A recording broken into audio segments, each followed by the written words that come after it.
আমরা জাতীয় ঐকমত্য কমিশনের কাছে আজকে আহ্বান জানিয়েছি যাতে যথাশীঘ্র সম্ভব ওনারা একটা খসড়া উপস্থাপন করেন, কারণ আমাদের যত আলোচনা হয়েছে এই খসড়াটা উপস্থাপন করলে আমরা বুঝতে পারবো কোনটার সাথে আমরা বেশিরভাগ একমত হয়েছি, কথার সাথে কারো দ্বিমত আছে।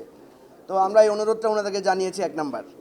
2 নম্বর কথা হচ্ছে যে আজকে যে 2টা বিষয় আলোচনা হয়েছে, প্রথম বিষয়টা হচ্ছে যে প্রধানমন্ত্রী একাধিক দায়িত্বে থাকতে পারবেন কিনা।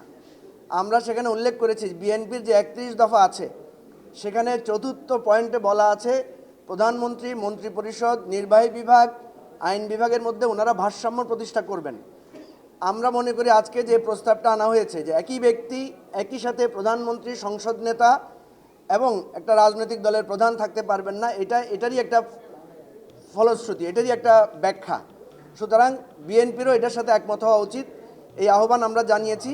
এবং আমরা মনে করি এটা হলে আমাদের এখানে যেটা হয়েছে গণভবনে আওয়ামী লীগের সম্মেলন হয়েছে, কিভাবে এটা সম্ভব হয়েছে? কারণ একই ব্যক্তি প্রধানমন্ত্রী, উনি আবার দলের প্রধান।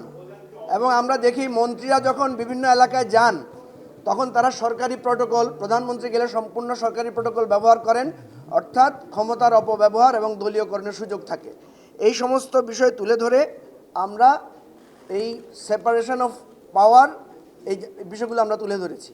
দ্বিতীয়ত, যেই কথাটা এসেছে সংবিধানের মূলনীতির জায়গায় যে প্রস্তাবটা এসেছে, সাম্য, মানবিক মর্যাদা, সামাজিক সুবিচার এবং ধর্মীয় স্বাধীনতা এবং সংহতি, সম্প্রীতি, আমরা বলেছি এটা খুবই চমৎকার দাবি এবং এটার ব্যাপারে সবাই একমত। এটা যুক্ত করলেই কোনো অসুবিধা আর থাকে না। যদিও কেউ কেউ এটা নিয়ে কথা তুলেছেন, কিন্তু আমার কাছে মনে হয়েছে এটা আমরা সবাই একমত হতে পেরেছি এবং এটা আজকে একটা সুখবর আমাদের হয়তো ঐকমত্য কমিশন দেবেন। আপনাদের সবাইকে ধন্যবাদ।